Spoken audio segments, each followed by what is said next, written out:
In this video, I'll show you how to set a permissions to the user settings options available for your users in a model-driven app.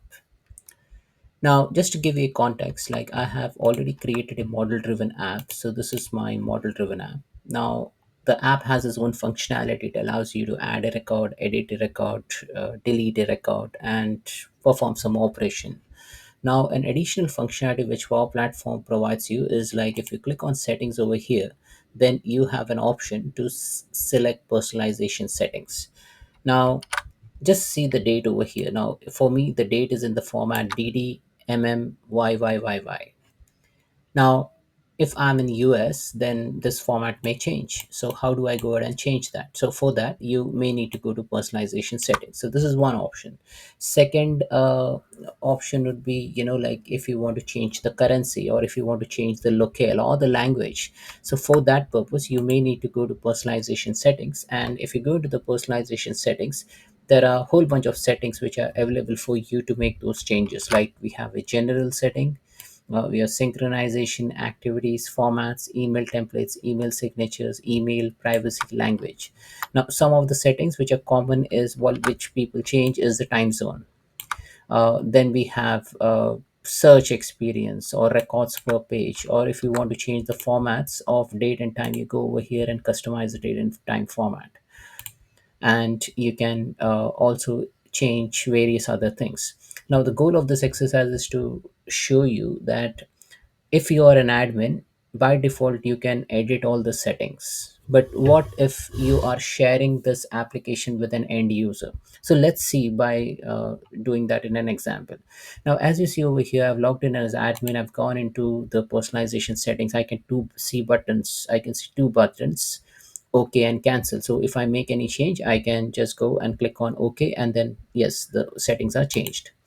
Okay, so this is a simple application. Now let me share this application with Alex. Now, say first I log in as Alex. So I already logged in as Alex, and in this separate window, so I'm logged in as Alex. And if I go to airline app, now as you see over here that Alex does not have access to the airline application. So for that, what I may need to do is like I need to give like some permissions. So ahead of time I've already created a security role called as airline read. So I'm just going to add Alex to this. So I'm adding Alex to the security role airline read, which allows Alex to access the application and see some of the content. So if you see now, if I refresh this, Alex should be able to see some of the content. So Alex can see three different items in the application. So that's all good. But now, what if Alex wants to change the personalization settings? So if I click on the settings over here, click on personalization settings. Now Alex can see all the things which I were able to see, but the only problem is like most of them are disabled. Like like you can see the format, you cannot click on customize, you cannot click on OK over here, you can just say cancel button. Now, from where all this permission things gets created or configured?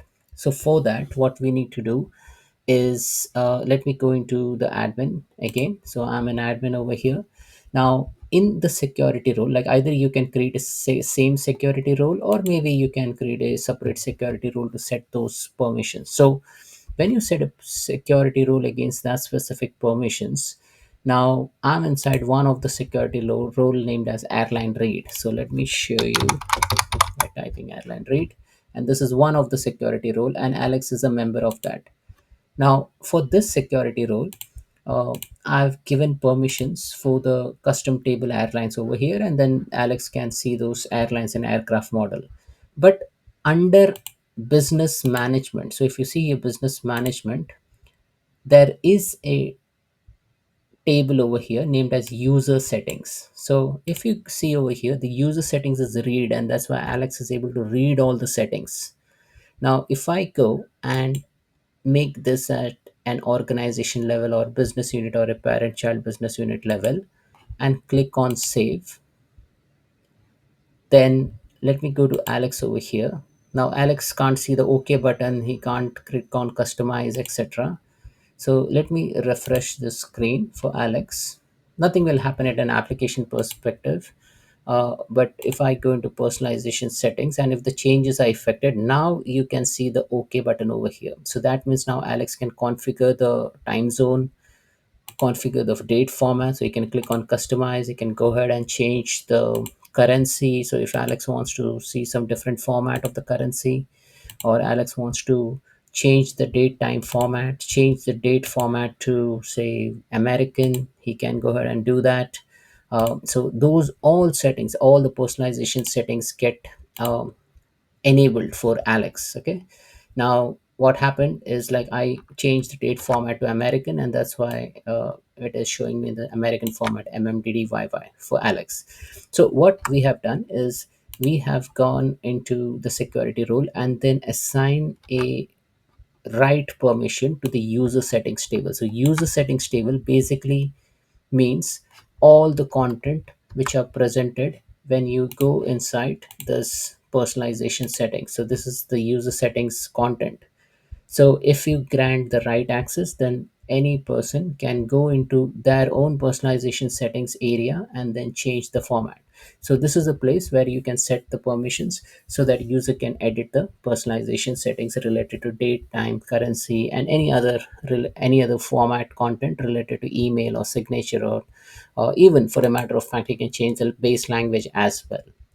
So that's it, folks. This is how you basically use permissions for the personalization settings. So make sure that if you want your user to configure the personalization settings, then you need to give permissions to the user settings table as a part of the security rule.